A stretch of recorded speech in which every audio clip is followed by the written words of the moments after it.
نحمده ونصلي على رسوله الكريم اما بعد فاعوذ بالله من الشيطان الرجيم بسم الله الرحمن الرحيم رب اشرح لي صدري ويسر لي امري واحلل عقدة من لساني يفقهوا قولي رب زدني علما رب يسر ولا تعسر وتمم بالخير وبك نستعين اللهم فقهنا في الدين اللهم ارنا الحق حقا وارزقنا اتباعه وارنا الباطل باطلا وارزقنا اجتنابه اللهم انا اسالك الهدى والتقى والعفاف والغنى اللهم انا اسالک علما نافعا آمین ثم آمین۔ السلام علیکم ورحمۃ اللہ وبرکاتہ۔ امید کرتی ہوں آپ سب خیر و عافیت سے ہوں گے، ایمان، صحت اور تقوی کی بہترین حالتوں میں ہوں گے الحمدللہ۔ اللہ تبارک و تعالیٰ سے دعا ہے کہ اللہ تعالیٰ آپ سب کو اپنے حفظ و امان میں رکھے، آپ کی طرف بڑھنے والا ہر شر اللہ تعالیٰ خیر میں بدل دے، اللہ تعالیٰ ہم سب سے راضی ہو جائے، اللہ رب العزت ہمیں قرآن کے ساتھ ہمیشہ جوڑے رکھے، اللہ رب العزت اس قرآن کی رحمتیں برکتیں سمیٹنے کا ہمیں توفیق عطا فرمائے آمین ثم آمین۔ اللہ رب العزت ہم سب کو دین اور دنیا کے بہترین کاموں کے لیے چن لے آمین۔ الحمدللہ سورۃ بقرہ، اور اب تک ہم نے آیت مبارکہ 32 دیکھ لی ہے۔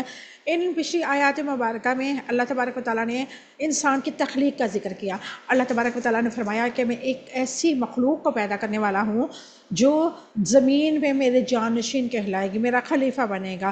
فرشتوں نے حیران ہو کے پوچھا کہ اے اللہ، تو ان کو پیدا فرمائے گا جو خون بہائیں گے، فساد کریں گے؟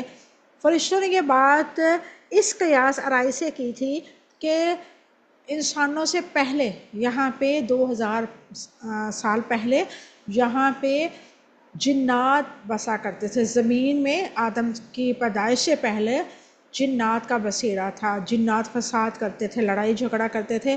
تو اسی قیاس آرائی کی وجہ سے فرشتوں نے سوچا کہ شاید ویسی ہی ہوگی یہ بھی مخلوق۔ تو انہوں نے کہا کہ اللہ تعالیٰ، ہم تو تیری حمد و ثنا کرتے ہیں، تیری پاکیزگی بیان کرتے ہیں تیری حمد کے ساتھ۔ اللہ رب العزت نے فرمایا کہ جو میں جانتا ہوں وہ تم نہیں جانتے۔ پھر اللہ رب العزت نے حضرت آدم علیہ السلام کو پیدا فرمایا، اور آدم علیہ السلام کے الہام ساری چیزوں کے نام بتا دیے، اور پھر ان کو ان چیزوں کو فرشتوں کے سامنے بھی رکھا، اور فرشتوں سے کہا کہ بتاؤ یہ کیا ہے۔ تو فرشتوں کو تو علم ہی نہیں تھا، اتنا ہی پتا تھا جتنا اللہ رب العزت نے انہیں بتایا تھا۔ تو فرشتوں نے کہا کہ قال سبحانک، کہ آپ پاک ہیں، لا علم لنا، کہ ہم تو نہیں جانتے، اتنا ہی جتنا آپ نے ہمیں سکھایا ہے، اور یقیناً آپ سب کچھ جاننے والے کمال حکمت والے ہیں۔ پھر اللہ تبارک و تعالیٰ نے اس کے بعد کیا فرمایا، آج کی کلاس میں ہم انشاءاللہ دیکھیں گے۔ تو آغاز کرتے ہیں آج کی کلاس کا۔ اعوذ باللہ من الشیطان الرجیم بسم اللہ الرحمن الرحیم۔ شروع اللہ کے نام سے جو بڑا مہربان نہایت رحم والا ہے۔ قولا، اس نے فرمایا، یا آدم، اے آدم، انبئہم، انہیں بتاؤ، باسمائہم، نام ان کے، فلما، چنانچہ جب، انبأہم، اس نے بتائے انہیں، باسمائہم، نام ان کے، قولا، اس نے فرمایا، علم، کیا نہیں، اقل، میں نے کہا تھا، لکم، تم سے، انی، بے شک میں، اعلم، میں جانتا ہوں، غیب، غیب، السماوات، آسمانوں کے، والارض، اور زمین کے، اور اعلم، میں جانتا ہوں، ما، جو، تبدون، تم ظاہر کرتے ہو، وما، اور جو، کنتم، تھے تم، تکتمون، تم چھپاتے۔ اور اس جب، قلنا، کہا ہم نے، للملائکۃ، فرشتوں سے، اسجدوا، سجدہ کرو، لآدم، آدم کو، فسجدوا، تو انہوں نے سجدہ کیا، الا، سوائے، ابلیس، ابلیس کے، ابا، اس نے انکار کیا، اور استکبارہ، اس نے تکبر کیا، وکانا، اور وہ ہو گیا، من الکافرین، کافروں میں سے، وقلنا، اور کہا ہم نے، یا آدم، اے آدم، اسکن، تم رہو، انت، تو، اور زوجکا، بیوی تمہاری، جنتا، جنت میں، اور کلا، تم دونوں کھاؤ، منہا، اس میں سے، رغدن، خوب، حیثو، جہاں سے، شئتما، تم دونوں چاہو، اور لا، نیا،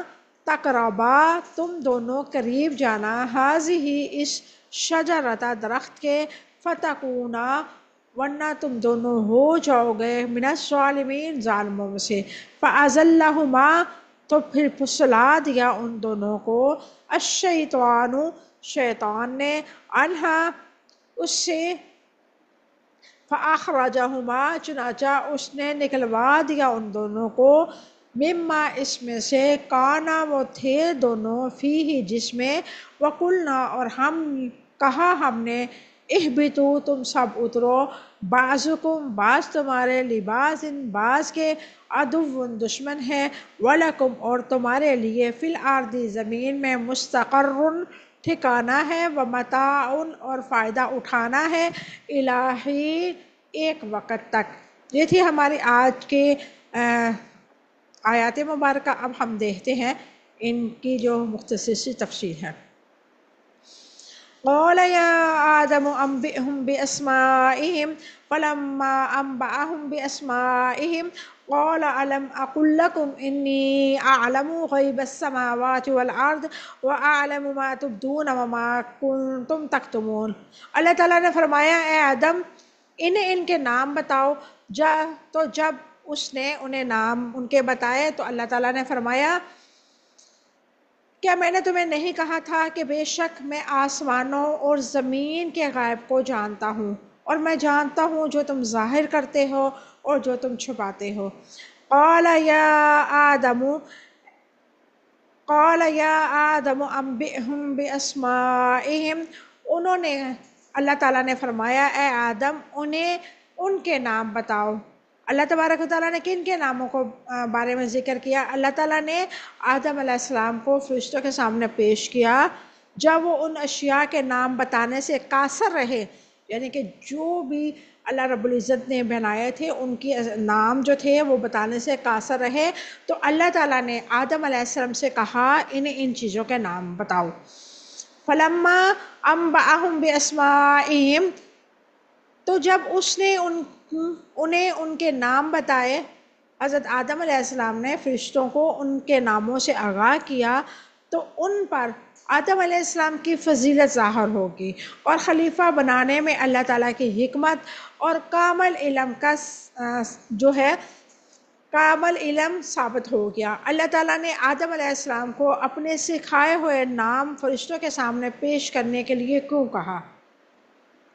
فرشتوں پر آدم علیہ السلام کی تخلیق کی حکمت واضح کرنے کے لیے، دنیا کا نظام چلانے کے لیے علم کی اہمیت اور فضیلت کی واضح کر دی۔ اللہ تعالیٰ کے کہنے پہ آدم علیہ السلام نے فرشتوں کے سامنے ساری چیزوں کے نام پیش کیے۔ سیدنا آدم علیہ السلام نے سارے نام بتائے، انہیں اللہ تعالیٰ نے علم دیا تھا، اس لیے انہوں نے سارے نام بتائے۔ نسل انسانی کو بھی جو بھی علم ملا اللہ تعالیٰ کی ذات سے ملا۔ قال الم اقل لکم انی اعلم غیب السماوات والارض، اور اللہ تعالیٰ نے فرمایا کیا میں نے تم سے نہیں کہا تھا بے شک میں جانتا ہوں جو بے شک میں زمین اور آسمان کے غیب کو جانتا ہوں۔ اس کی وضاحت کیا ہے؟ اللہ تعالیٰ نے فرمایا کیا میں نے تمہیں نہیں کہا تھا کہ بے شک میں آسمانوں اور زمین کے غیب کو جانتا ہوں۔ غیب سے مراد چھپی ہوئی چیزوں کا علم ہے۔ جب وہ غیب کا علم رکھتا ہے تو حاضر تو بخوبی جانتا ہے۔ وَأَعْلَمُ مَا تُبْدُونَ وَمَا كُنتُمْ تَكْتُمُونَ، اور میں جانتا ہوں جو تم ظاہر کرتے ہو اور جو تم چھپاتے ہو۔ کوئی مخلوق ایسی نہیں جو چھپی ہوئی راز جان سکے، سینوں کے راز چھپاتے ہیں۔ یہاں سے مراد انسان کے سینوں میں چھپے ہوئے راز اور فرشتوں کے اندر چھپے ہوئے راز بھی اللہ تعالیٰ جانتا ہے۔ تو جو تم اپنی باتوں سے ظاہر کرتے ہو، جیسا کہ أَتَجْعَلُ فِيهَا مَن يُفْسِدُ فِيهَا وَيَسْفِكُ الدِّمَاءَ وَنَحْنُ نُسَبِّحُ بِحَمْدِكَ وَنُقَدِّسُ لَكَ، کیا تو نے زمین میں اس کو بنائے گا جو فساد کریں گے اور خون بہائیں گے، اور ہم آپ کی تعریف کے ساتھ آپ کے ہر عیب سے پاک ہونا بیان کرتے ہیں اور آپ کی پاکیزگی بیان کرتے ہیں۔ تبدون تکتمون، اور جو تمہارے اندر ہوتا ہے اور جسے تم چھپاتے ہو، جیسے ابلیس نے اللہ تعالیٰ کے حکم اور اپنے عدم اطاعت کو چھپا کر جب آدم علیہ السلام نے ان کو ان سب چیزوں کے نام بتائے، ان پر آدم علیہ السلام کی فضیلت ظاہر ہو گئی، اس کو خلیفہ بنانے میں اللہ تعالیٰ کی حکمت اور علم ثابت ہو گیا۔ وَإِذْ قُلْنَا لِلْمَلَائِكَةِ اسْجُدُوا لِآدَمَ فَسَجَدُوا إِلَّا إِبْلِيسَ أَبَىٰ وَاسْتَكْبَرَ وَكَانَ مِنَ الْكَافِرِينَ، اور جب ہم نے فرشتوں سے کہا کہ آدم کو سجدہ کرو تو انہوں نے سجدہ کیا، مگر ابلیس نے انکار کیا اور تکبر کیا اور وہ کافروں میں سے تھا۔ وَإِذْ قُلْنَا لِلْمَلَائِكَةِ اسْجُدُوا لِآدَمَ فَسَجَدُوا إِلَّا إِبْلِيسَ أَبَىٰ، جب ہم نے فرشتوں سے کہا کہ آدم کو سجدہ کرو تو انہوں نے سجدہ کیا مگر ابلیس نے انکار کیا۔ اللہ اکبر۔ وَإِذْ قُلْنَا لِلْمَلَائِكَةِ اسْجُدُوا لِآدَمَ، اللہ سبحانہ و تعالیٰ نے بنی آدم پر اپنی عظیم احسان بیان فرمایا کہ ہم نے فرشتوں کو حکم دیا کہ آدم علیہ السلام کو ان کے اکرام، تعظیم اور اللہ تعالیٰ کی ابوبیت کا اظہار کے لیے سجدہ کریں۔ رب العزت کا فرمان ہے کہ فَإِذَا سَوَّيْتُهُ وَنَفَخْتُ فِيهِ مِن رُّوحِي فَقَعُوا لَهُ سَاجِدِينَ، پھر جب میں اسے پورا بنا دوں اور اپنی روح اس میں پھونک دوں تو اس کے آگے سجدہ کرتے ہوئے گر جانا۔ سورۃ حجر آیت نمبر 29۔ یہ سجدہ چنانچہ اللہ تعالیٰ کے حکم سے ہوا تھا اور یہ سجدہ اللہ تعالیٰ ہی کو سجدہ کرنے کے مترادف تھا۔ یہ سجدہ تعظیم کے لیے تھا جو کہ پہلے جائز تھا، اب ممنوع ہے۔ آپ ایک لمحے کے لیے سوچیں، اللہ تبارک و تعالیٰ نے انسان کو اتنا عظیم بنا دیا کہ نوری فرشتے جو ہیں اس کے سامنے سجدہ ریز ہو گئے، اور وہ سجدہ آدم کو نہیں تھا، وہ سجدہ اس روح کو تھا جو اللہ تعالیٰ نے اپنی پھونکی تھی آدم کے اندر۔ اب اپنے اوپر تصور کریں، ہمارے اندر اللہ کی روح ہے، رونگٹے کھڑے ہوں گے کہ نہیں ہوں گے؟ ایک لمحے کے لیے آپ حیران پریشان ہو جائیں گے کہ اللہ اکبر، ہمارے اندر اللہ کی روح ہے، اللہ تعالیٰ ہمارے اندر ہے، ہمارے ظاہر کو، ہمارے باطن کو، ہمارے چوری کو، ہمارے ظاہر کو، ہر چیز کو جاننے والا۔ پھر ہم گناہ کرتے ہوئے کس سے چھپتے ہیں؟ دنیا داری کے اندر رہ کے لوگوں سے چھپتے ہیں۔ جب ہمارا رب ہمارے اندر ہے، اس کی روح ہمارے اندر گردش کر رہی ہے۔ یہ جو سانس آج آ رہی ہے یہ اللہ کی دی ہوئی نعمت ہی تو ہے۔ یہ سانس بند ہو جائے تو مردہ تو 24 گھنٹے بھی گھر میں نہیں رکھا جا سکتا۔ جیسے ہی کسی کی ڈیتھ ہوتی ہے فوراً ہی اس کا نام کے ساتھ اس کا نام جو ہوتا ہے وہ ہٹا کے فوراً میت کہنا شروع کر دیتے ہیں۔ میت کو غسل دیں، میت کا یہ نہیں کہتے کہ ہماری امی کو غسل دیں، ہمارے ابو کو غسل دیں، ہمارے بھائی کو دیں، ہماری بہن کو دیں، ہمارے بچوں کو دیں، نہیں، پھر وہ میت ہو جاتی ہے۔ سب سے پہلے اس کی شناخت چھن جاتی ہے، اور وہ شناخت کیا ہے؟ وہ شناخت رب کی روح کی ہے جو ہمارے اندر گردش کر رہی ہے۔ اب یقین کریں میں آپ لوگوں کو بتا رہی ہوں تو میرے جیسے ہوتا ہے نا خوف اور خشیت میں دل ایسے ہل رہا ہے۔ اللہ اکبر، ہمارے اندر اللہ کی روح ہے اور پھر بھی ہم گناہ کرتے ہیں، پھر بھی ہم ناجائز کام کرتے ہیں، پھر بھی ہم لوگوں کو تکلیف دیتے ہیں۔ وہ رب جس نے ہمیں اپنے ہاتھوں سے پیدا کیا اور اس نے اپنے اندر اپنی روح کو ہمارے اندر رکھ دیا، اور اللہ رب العزت اسی لیے تو کہتا ہے وَنَحْنُ أَقْرَبُ إِلَيْهِ مِنْ حَبْلِ الْوَرِيدِ، میں تو تمہارے رگِ جان سے بھی زیادہ قریب ہوں۔ اور اللہ تعالیٰ نے جو سجدہ کروایا وہ اپنی روح کو ہی کروایا، کسی بت کو، کسی مجسمے کو سجدہ نہیں کروایا۔ جب اللہ نے روح پھونک دی، اس کے اندر روح ڈال دی، تو اس وقت سارے سجدے میں گر گئے۔ واضح لکھا ہوا یہاں پہ، یہ دیکھیں، اپنی روح اس میں پھونک دوں گا تو اس کے سامنے سجدے میں گر جانا، یعنی کہ یہ آدم کو اللہ رب العزت نے شرف بخشا کہ اس کے اندر اپنی روح ڈال کے، کیونکہ اللہ رب العزت نے جانشین مخاطب کیا ہمیں، اور ہمیں اس دنیا میں ایک امتحان کے لیے بھیجا، اور وہ امتحان کیا ہے کہ ہم اپنے رب کی رضات خوشنودی کے لیے اپنی خواہشات کو کیسے چھوڑتے ہیں، کیسے ہم اس دنیا کو اپنے رب کے لیے چھوڑ دیتے ہیں، کیسے ہم اپنے آپ کو اپنے رب کے بتائے ہوئے سانچے میں ڈھالتے ہیں، کیسے اس کی شریعت کے مطابق اپنی زندگیوں کو گزارتے ہیں، کیسے ہم اپنے بہن بھائیوں کو وہ تعظیم، وہ اکرام، وہ محبت دیتے ہیں جس کا حکم اس قرآن میں ہے۔ اللہ تبارک و تعالیٰ نے فرمایا فسجدوا، سجدوں نے حکم کی اطاعت کی اور اسی وقت سجدے میں گر گئے، الا ابلیس ابا، سوائے ابلیس کے، اس نے سجدے سے انکار کر دیا۔ ابلیس اور آدم الگ الگ مخلوق ہے۔ صحیح مسلم میں سیدہ عائشہ رضی اللہ تعالیٰ عنہ سے روایت ہے، جس کا حاصل یہ ہے کہ نبی کریم صلی اللہ علیہ وسلم نے فرمایا فرشتے نور سے پیدا کیے گئے اور ابلیس آگ کے شعلے سے پیدا کیا گیا۔ صحیح مسلم نے اس کو روایت کیا ہے۔ ابا واستکبر وکان من الکافرین، اس نے انکار کیا اور تکبر کیا اور وہ کافروں میں سے ہو گیا۔ اس نے اللہ تعالیٰ کی نافرمانی کی، تکبر کیا اور اپنے آپ کو بڑا سمجھا۔ وَإِذْ لِلْمَلَائِكَةِ اسْجُدُوا لِآدَمَ فَسَجَدُوا إِلَّا إِبْلِيسَ قَالَ أَأَسْجُدُ لِمَنْ خَلَقْتَ طِينًا، ہم نے فرشتوں کو سب کہا کہ آدم کو سجدہ کرو تو سوائے ابلیس نے سجدہ کیا۔ اس نے کہا کہ میں اس کو سجدہ کروں جسے تو نے مٹی سے پیدا کیا۔ وہ حیران تھا کہ میں کیوں کھنکھناتی گارے سے، سیاہ رنگ کے گارے سے انسان کو پیدا کرنے والا رب اس کو سجدہ کروا رہا ہے، اور یہ جو شیطان کا کردار ہے یہ اللہ کی حکمت اس میں بھی ہے۔ بنی اسرائیل میں یہ آیت موجود ہے، آیت نمبر 61 ہے۔ انکار اور تکبر اس کفر کا نتیجہ میں چھپا ہوا تھا۔ اللہ تعالیٰ نے آدم علیہ السلام سے اس کی دشمنی باہر آ گئی اور کفر اور تکبر ظاہر ہو گیا۔ وَإِذْ قُلْنَا لِلْمَلَائِكَةِ اسْجُدُوا لِآدَمَ فَسَجَدُوا إِلَّا إِبْلِيسَ كَانَ مِنَ الْجِنِّ فَفَسَقَ عَنْ أَمْرِ رَبِّهِ أَفَتَتَّخِذُونَهُ وَذُرِّيَّتَهُ أَوْلِيَاءَ مِن دُونِي وَهُمْ لَكُمْ عَدُوٌّ بِئْسَ لِلظَّالِمِينَ بَدَلًا۔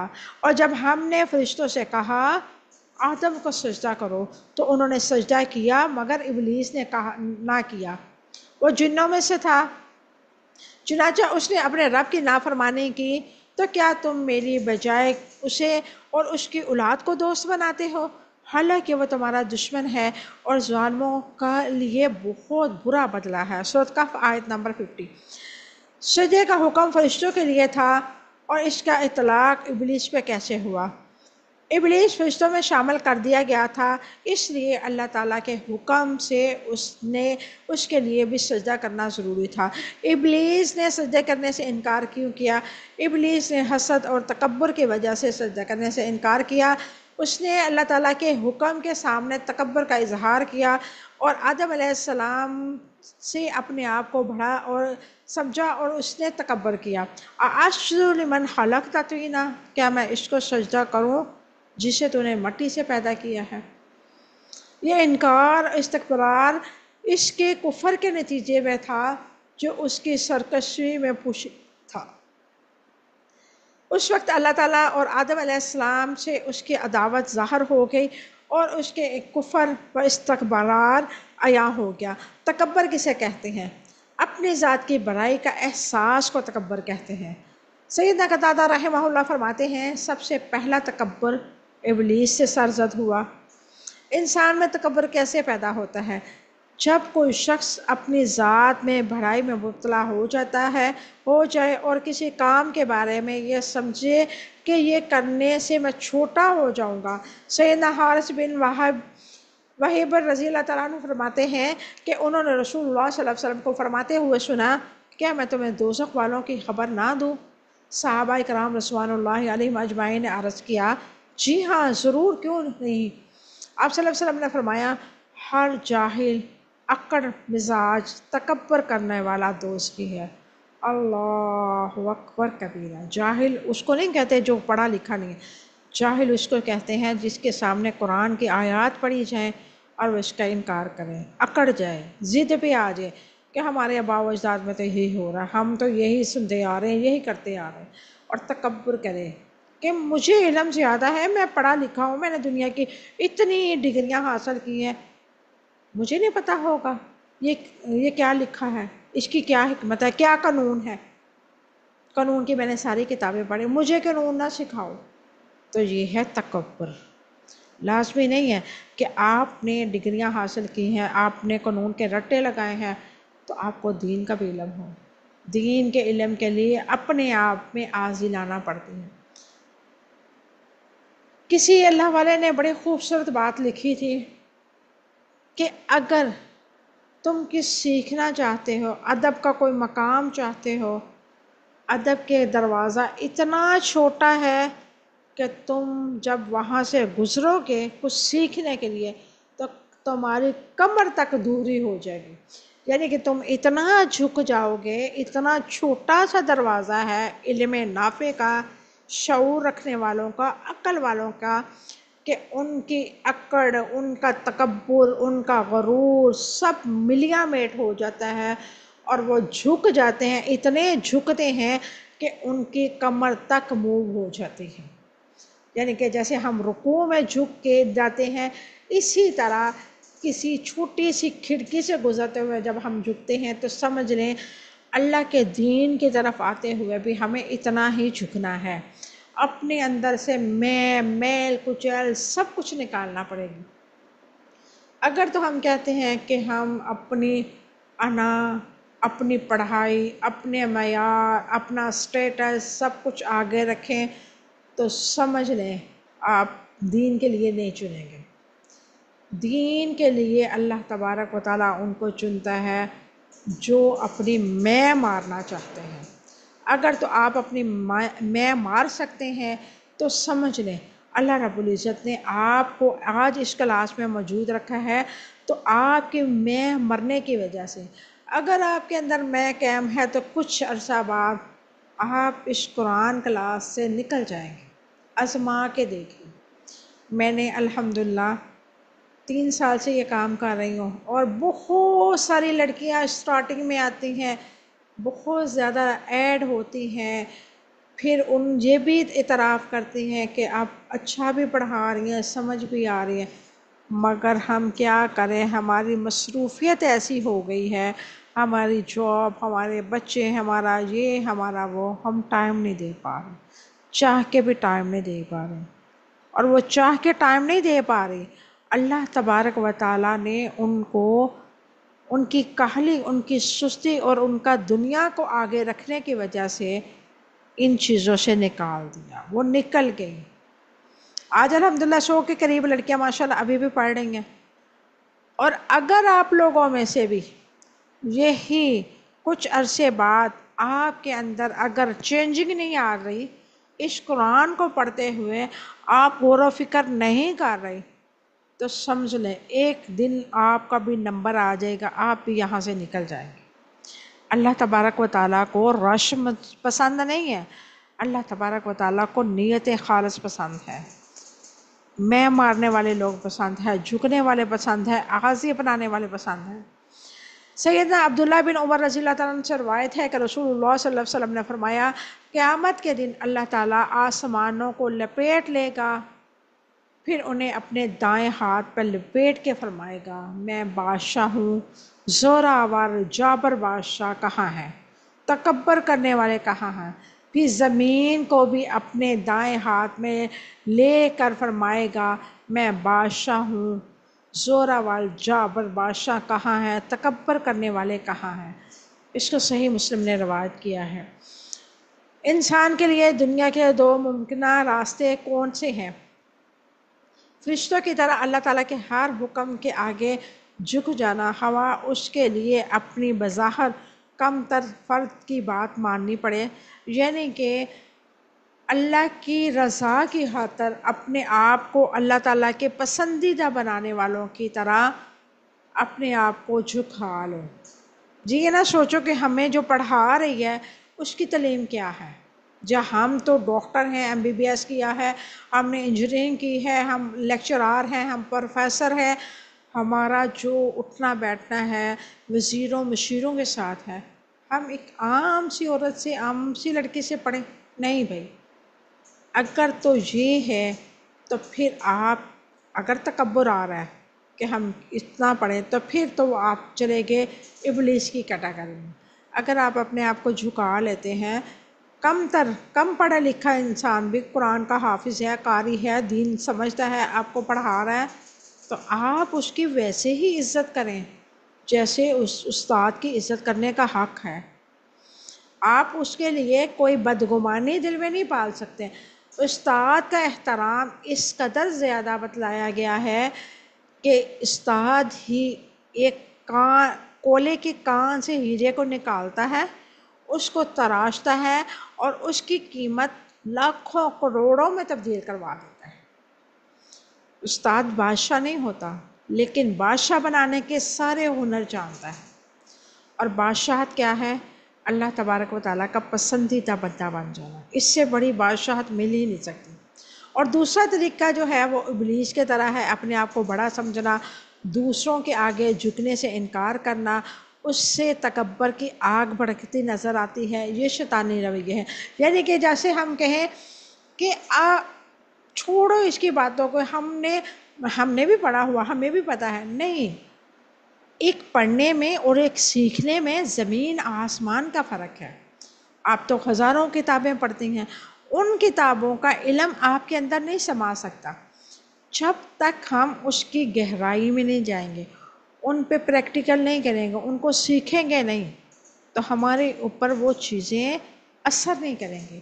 قرآن پاک بھی ایسی ہی کتاب ہے، اگر آپ اس کی گہرائی میں نہیں اتریں گے، صرف آپ یہ سوچیں گے کہ باجی پڑھا رہی ہے، ہم نے سننے کے بعد باجی اپنے گھر خوش، ہم اپنے گھر خوش، تو یہ ایک دن آپ کو یہ سننے کی جو ہے نا، آپ تھوڑی سی تکلیف کر رہے ہیں، یہ بھی ختم کر کے بیٹھ جائیں گے۔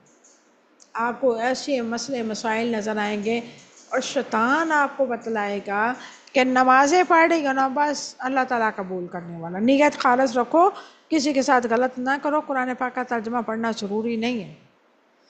اللہ تعالیٰ نے ہمیں سلیبس دیا ہے اور شیطان ہمیں کہتا ہے کہ سلیبس پڑھنا ضروری نہیں ہے۔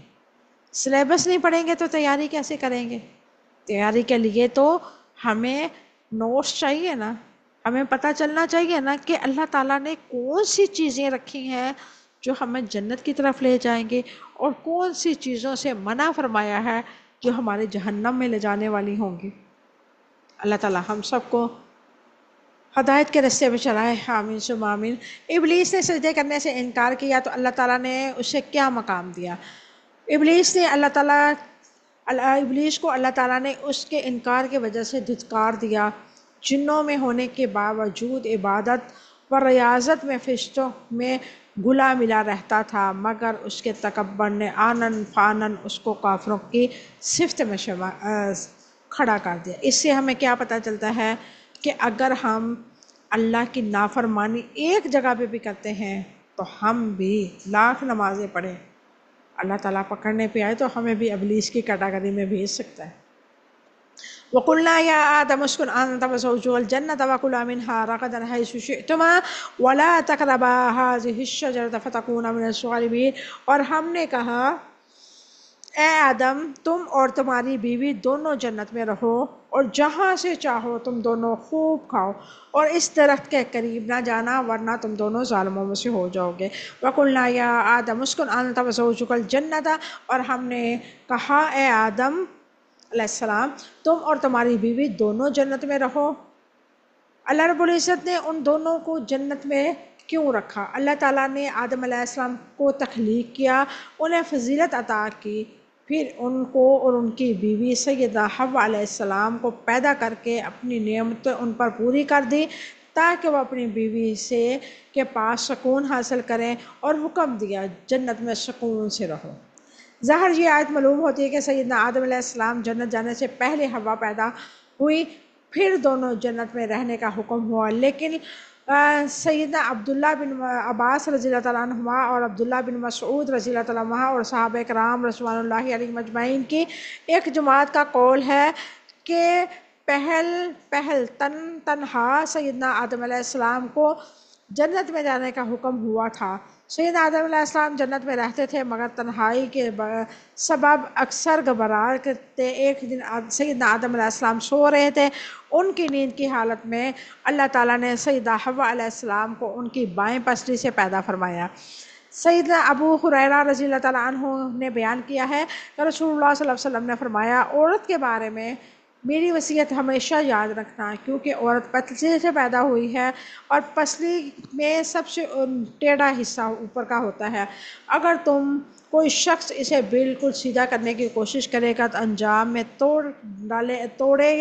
توڑنے کے رکھ دے گا، اور یوں ہی چھوڑے دے گا تو وہ ہمیشہ ٹیڑھی ہو جائے گی۔ بس عورتوں کے بارے میں میری وصیت مانو، عورتوں سے اچھا سلوک کرو، یعنی کہ عورت ذات کو نرمی کے ساتھ اس سے فائدے اٹھاؤ۔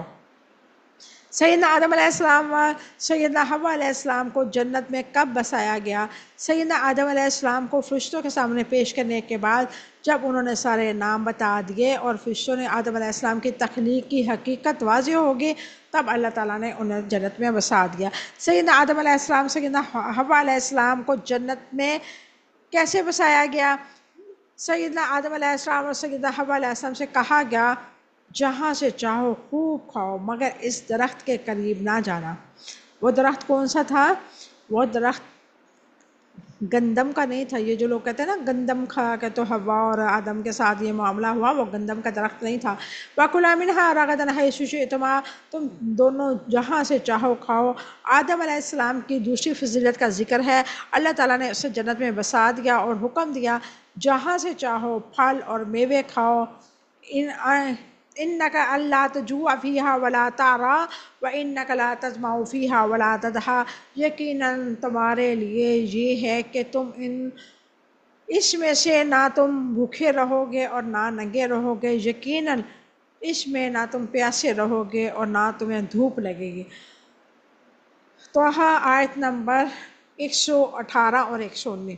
وَلَا تَقْرَبَا هَٰذِهِ الشَّجَرَةَ، اور اس درخت کے قریب نہ جانا۔ سیدنا آدم علیہ السلام اور سیدنا حوا علیہ السلام کو آزمائش کے لیے یا کسی حکمت کے تحت اس درخت کے قریب جانے سے روک دیا جس کے بارے میں ہمیں علم نہیں ہے۔ اس درخت میں قرآن میں کوئی وضاحت نہیں ہے، نہ حدیث میں ہے، نہ ہی ہمیں اس بارے میں معلوم کرنے کی ضرورت ہے۔ یہ جو ہے گندم کا درخت نہیں تھا، لوگوں نے یہ جو بنایا ہوا نا گندم نہ کھاتے تو یہ ہوتا، یہ کہ نہ کھاتے، یہ درخت کا ذکر ہے۔ اور گندم جو ہے درختوں میں نہیں لگتے، گندم کے جو ہوتے ہیں وہ بوٹے ہوتے ہیں، اور جو ہے یہ درخت کا ذکر ہے، درخت مثلاً کے جس پہ پھل لگتا ہے۔ فَتَكُونَ مِنَ الظَّالِمِينَ، ورنہ تم ظالموں میں سے ہو جاؤ گے، ورنہ تم دونوں ظالموں میں سے ہو جاؤ گے، یعنی کہ تم بے انصاف لوگوں میں سے ہو جاؤ گے۔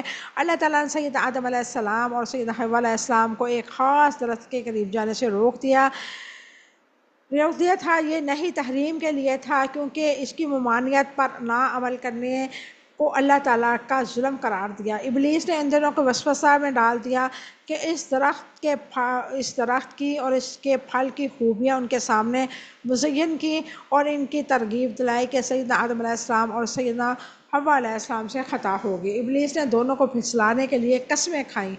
اللہ رب العزت نے فرمایا، وَقَاسَمَهُمَا إِنِّي لَكُمَا لَمِنَ النَّاصِحِينَ، اور ان دونوں کے سامنے قسمیں کھائیں، بلا شبہ تم دونوں کے لیے یقیناً خیر خواہوں میں سے ہوں۔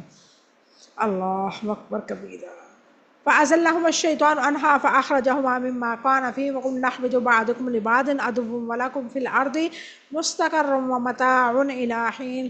تو شیطان نے ان دونوں کو پھسلا دیا، چنانچہ ان دونوں نے اس جگہ سے نکلوا دیا جس میں وہ تھے، اور ہم نے حکم دیا تم دونوں یہاں سے اتر جاؤ، اور تم دونوں ایک دوسرے کے دشمن ہو، اور تمہارے لیے زمین میں ایک وقت تک ٹھکانا ہے اور فائدہ اٹھانا ہے۔ فَأَزَلَّهُمَا الشَّيْطَانُ عَنْهَا فَأَخْرَجَهُمَا مِمَّا كَانَ فِيهِ، تو شیطان نے ان دونوں کو پھسلا دیا، چنانچہ اس نے ان دونوں کو اس جگہ سے نکلوا دیا جس میں وہ تھے۔ فَأَزَلَّهُمَا الشَّيْطَانُ عَنْهَا، تو شیطان نے ان دونوں کو پھسلا دیا۔ امام راغب رحمہ اللہ رہتے ہیں، یعنی کہ بعض قصہ قصد الواردہ کے پاؤں لرزش تھی۔ سیدنا ابن مسعود رضی اللہ تعالیٰ عنہ اور سیدنا ابن عباس رضی اللہ تعالیٰ عنہ اور جمہور علماء کا خیال ہے کہ شیطان نے ابلیس صلی اللہ علیہ وسلم کو براہ راست اور روبرو جا کے بہکایا۔ اللہ تبارک و تعالیٰ نے فرمایا فوسوس لهما الشیطان لیبدی لهما ما وري عنهما من سوآتهما وقال ما نهاكما ربكما عن هذه الشجرة إلا أن تكونا ملكين أو تكونا من الخالدين وقاسمهما إني لكما لمن الناصحين۔ پھر شیطان نے ان دونوں کے لیے وسوسہ ڈالا اور وہ ان دونوں کے لیے ظاہر کر دیا اور ان دونوں کی شرمگاہوں سے جو کچھ ان سے چھپایا گیا تھا۔ اس نے پوچھا تمہارے رب نے تم دونوں کو اس درخت سے نہیں روکا تھا مگر اس کے لیے کہ تم دونوں فرشتے بن جاؤ گے یا ہمیشہ میں رہنے والے ہو جاؤ گے۔ ان دونوں کے سامنے قسمیں کھائیں، بلا شبہ تم دونوں کے لیے یقیناً خیر خواہ ہوں میں۔ اعراف آیت نمبر 20 اور 21۔ یعنی کہ شیطان نے قسمیں کھا کھا کے انہیں بتایا کہ یہ درخت اتنا اہم ہے، اگر تم کھا لو گے پھل تو ہمیشہ جنت میں رہو گے، اگر تم پھل کھا لو گے تو تمہارا رتبہ بڑھ جائے گا، تم فرشتوں جیسے ہوگے، کوئی تم سے گناہ سرزد نہیں ہوگا۔ اللہ اکبر۔ سیدنا آدم علیہ السلام شیطان کے جانسے میں آگے اللہ رب العزت نے فرمایا وَلَقَدْ أَحِدْنَا إِلَىٰ آدَمَ مِن قَبْلُ فَنَسِيَ وَلَمْ نَجِدْ لَهُ عَزْمًا۔ اس سے پہلے آدم کو بھی ہم نے تاکید کی تھی، وہ بھول گیا اور ہم نے اس میں ارادے کی یہ پختگی نہ پائی۔ سورۃ طٰہٰ آیت نمبر 115۔ فَأَخْرَجَهُمَا مِمَّا كَانَ فِيهِ، چنانچہ ان دونوں کو اس جگہ سے نکلوا دیا جس میں وہ تھے۔ شیطان نے ان جنت سے دنیا کی بدبختیوں کی طرف نکلوا دیا اور اطاعت سے نافرمانیوں کی طرف نکال دیا۔ شیطان نے سیدنا آدم علیہ السلام و حوا علیہ السلام کو کس طرح بہکایا؟ اللہ تبارک و تعالیٰ نے فرمایا فَوَسْوَسَ لَهُمَا الشَّيْطَانُ لِيُبْدِيَ لَهُمَا مَا وُرِيَ عَنْهُمَا سے لے کے وَقَاسَمَهُمَا إِنِّي لَكُمَا لَمِنَ النَّاصِحِينَ، یہ اوپر ہم پڑھ چکے ہیں، وہی آیت مبارکہ ہے کہ اس نے قسمیں کھائیں، یقین دلایا کہ میں جو ہوں تمہارا خیر خواہ ہوں۔ شیطان نے آدم علیہ السلام اور حوا علیہ السلام کو درخت کا پھل کھانے کے لیے اس کی کشش دلائی، یعنی کہ اللہ تعالیٰ کی نافرمانی کے لیے خوبصورت ترغیبات دلائی، دوست کے روپ میں دل میں وسوسے ڈالے، امیدیں ڈالائیں، یوں بہکاوے کے جال میں پھنسوا کر جنت سے نکلوا دیا۔ انسان کے بھٹکنے کا آغاز کہاں سے ہوتا ہے؟ انسان کے بہکاوے میں آ جانا اور اس کی حد میں قدم رکھنا، جہاں جانے سے اللہ تعالیٰ نے روکا ہے، وہ اس سے ہمیشہ کی زندگی اور لازوال سلطنت کا لالچ دیتا ہے۔ آج بھی شیطان انسان کو راستے سے ہٹانے کے لیے یہی حربہ استعمال کرتا ہے۔ وَقُلْنَا اهْبِطُوا بَعْضُكُمْ لِبَعْضٍ عَدُوٌّ، اور ہم نے کہا تم سب یہاں سے اتر جاؤ، تم ایک دوسرے کے دشمن ہو۔ اللہ تبارک و تعالیٰ فرماتا ہے کہ جب آدم علیہ السلام اور حوا علیہ السلام بھول گئے اور اس نے ممنوعہ درخت کا پھل کھا لیا تو اللہ تعالیٰ نے انہیں اپنی نعمت بھری جنتوں سے نکل جانے کا حکم دیا، انہیں دکھوں، تکلیفوں اور سخت مشقت کے لیے زمین پر اتار دیا۔ بعضکم لبعض عدو، تم ایک دوسرے کے دشمن، یعنی کہ ابلیس اور اولاد آدم علیہ السلام اور اس کی اولاد کی دشمن اپنے دشمن کو نقصان پہنچانے کی کوشش کرتا ہے اور اس سے ہر برائی سے محروم کرنے کے لیے پیچھے پڑا رہتا ہے۔ اللہ تعالیٰ نے بنی آدم کو شیطان کی دشمنی سے ڈرایا ہے۔ ان الشیطان لکم عدو فخذوہ عدوا انما یدعون حزبہ لیکون من اصحاب السعیر، یقیناً شیطان تمہارا کھلا دشمن ہے تو تم دشمن بنا لو، یقیناً وہ اپنے گروہ کو اس لیے بلاتا ہے تاکہ وہ بڑھتی ہوئی آگ والوں میں سے ہو جائیں۔ سورۃ فاطر آیت نمبر 6۔ اللہ تبارک و تعالیٰ نے آگے فرمایا وَإِذْ لِلْمَلَائِكَةِ اسْجُدُوا لِآدَمَ فَسَجَدُوا إِلَّا إِبْلِيسَ كَانَ مِنَ الْجِنِّ فَفَسَقَ عَنْ أَمْرِ رَبِّهِ أَفَتَتَّخِذُونَهُ وَذُرِّيَّتَهُ أَوْلِيَاءَ مِن دُونِي وَهُمْ لَكُمْ عَدُوٌّ بِئْسَ لِلظَّالِمِينَ بَدَلًا۔ اور جب ہم نے فرشتوں سے کہا آدم علیہ السلام کو سجدہ کرو تو انہوں نے سجدہ کیا مگر ابلیس نے نہ کیا، وہ جنوں میں سے تھا، چنانچہ اس نے اپنے رب کی حکم کی نافرمانی کی۔ تو کیا تم میرے بجائے اس کی اولاد کو اپنا دوست بناتے ہو؟ حالانکہ وہ تمہارا دشمن ہے اور ظالموں کے لیے بہت برا بدلہ ہے۔ سورۃ الاعراف آیت نمبر 50۔ سیدنا ابو ہریرہ رضی اللہ تعالیٰ عنہ سے روایت ہے، بیان کیا ہے کہ رسول اللہ صلی اللہ علیہ وسلم نے فرمایا، تم میں سے کسی کے بعد شیطان آتا ہے تو وہ تمہارے دل میں پہلا سوال یہ پیدا فرماتا ہے کہ فلاں کس چیز کس نے پیدا کی، فلاں کس نے پیدا کی۔ آخر میں بات یہاں تک پہنچتی ہے کہ تم خود رب کو کس طرح پیدا کیے، یعنی کہ خود رب نے اپنے آپ کو کیسے پیدا کیا۔ جب یہ ایسا وسوسہ آئے تو اسے چاہیے کہ اللہ تعالیٰ کی پناہ مانگے اور شیطان کا خیال چھوڑ دے، یعنی کہ اعوذ باللہ من الشیطان الرجیم پڑھے، من حمزہ ونفخہ ونفثہ، یہ دعا پڑھے۔ سیدنا انس رضی اللہ تعالیٰ عنہ سے روایت ہے کہ نبی صلی اللہ علیہ وسلم اپنے ازواج مطہرات میں سے ایک زوجہ رضی اللہ تعالیٰ عنہ تھی، آپ صلی اللہ علیہ وسلم اس کے پاس ایسے ایک آدمی گزرا، آپ صلی اللہ علیہ وسلم نے اسے بلایا، وہ آیا، آپ صلی اللہ علیہ وسلم نے فرمایا، اے فلاں، یہ میری فلاں بیوی ہے۔ اس نے عرض کیا، اے اللہ کے رسول صلی اللہ علیہ وسلم، میں کون ہوتا ہوں کہ میں ایسا کوئی گمان کروں، اور نہ ہی میں آپ صلی اللہ علیہ وسلم کے بارے میں ایسا گمان کیا ہے۔ رسول اللہ صلی اللہ علیہ وسلم نے فرمایا، شیطان انسان کی رگوں میں خون کی طرح دوڑتا ہے۔ اللہ اکبر کبیرہ، اللہ اکبر کبیرہ۔ وَلَكُمْ فِيهِ فِي الْأَرْضِ مُسْتَقَرٌّ وَمَتَاعٌ إِلَىٰ حِينٍ، اور تمہارے لیے زمین میں ایک وقت تک ٹھکانا ہے اور ٹھہرنا، فائدہ اٹھانا ہے۔ اللہ تعالیٰ نے زمین میں اتارے جانے کا مقصد واضح کیا کہ زمین میں تمہارا ٹھکانا ہے ہوگا، وَمَتَاعٌ إِلَىٰ حِينٍ، اور ایک وقت تک فائدہ اٹھانا ہوگا، پھر اس کے بعد اس گھر میں واپس آ جاؤ گے جس کے لیے تمہیں اور تمہارے خاطر پیدا کیا ہے، جسے تمہیں تمہارے لیے خاطر پیدا کیا ہے۔ اس آیت سے پتہ چلتا ہے کہ یہ دنیا جو ہے عارضی ہے۔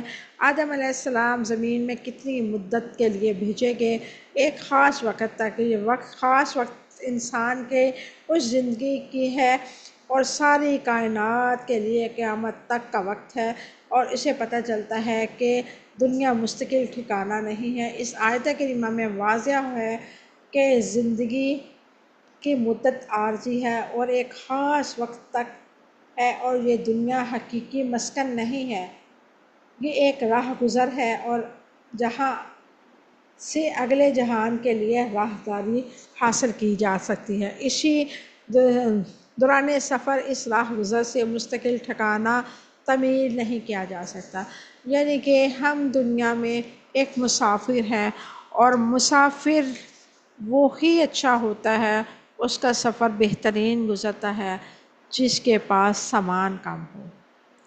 ضروریات زندگی کا جتنا مختصر سامان ہوگا اتنا ہی اس کا سفر آسان ہوگا، اس کا بوجھ کندھوں میں جتنا کم ہوگا اتنا ہی وہ لمبا سفر کر سکے گا اور آسانی کے ساتھ کر سکے گا، بغیر تھکے ہوئے۔ اللہ تبارک و تعالی ہمارا جو بقیہ سفر ہے وہ ایمان کی حالت میں گزارنے والا اور اس کے پسندیدہ لوگوں میں ہمیں شمار فرما کے گزار دے۔ اللہ تبارک و تعالیٰ سے دعا ہے، اللہ رب العزت ہمیں قبول فرمانے، ہماری جو زندگیاں باقی بچی ہیں اللہ تبارک و تعالیٰ اس پہ اپنی رحمتوں کا نزول فرمائے۔ اللہ رب العزت ہم سب سے راضی ہو جائے، ہمیں اس قرآن کے ساتھ محبت کرنے والا بنا دے، اس قرآن کو ہمارے لیے ذریعہ نجات بنا دے، ہم اپنے والدین کے لیے بہترین صدقہ جاریہ بنے، ہم اپنے بہن بھائیوں کے لیے بہترین صدقہ جاریہ بنے۔ اے اللہ، جن کے والدین حیات ہیں ان کی زندگیوں میں برکت عطا فرما، ان کو اپنے اولاد کی خوشیاں دیکھنی نصیب فرما۔ اے اللہ، جن کے والدین اس دنیا فانی سے رخصت ہو گئے ہیں، اے اللہ ان کی قبروں پر رحمتوں کو نزول فرما۔ اے اللہ میرے والدین کی قبروں پر بھی رحمتوں کو نزول فرمانا۔ ربنا تقبل منا انک انت السمیع العلیم وتب علینا انک انت التواب الرحیم۔ سبحان ربک رب العزۃ عما یصفون وسلام علی المرسلین والحمد للہ رب العالمین۔ السلام علیکم ورحمۃ اللہ وبرکاتہ۔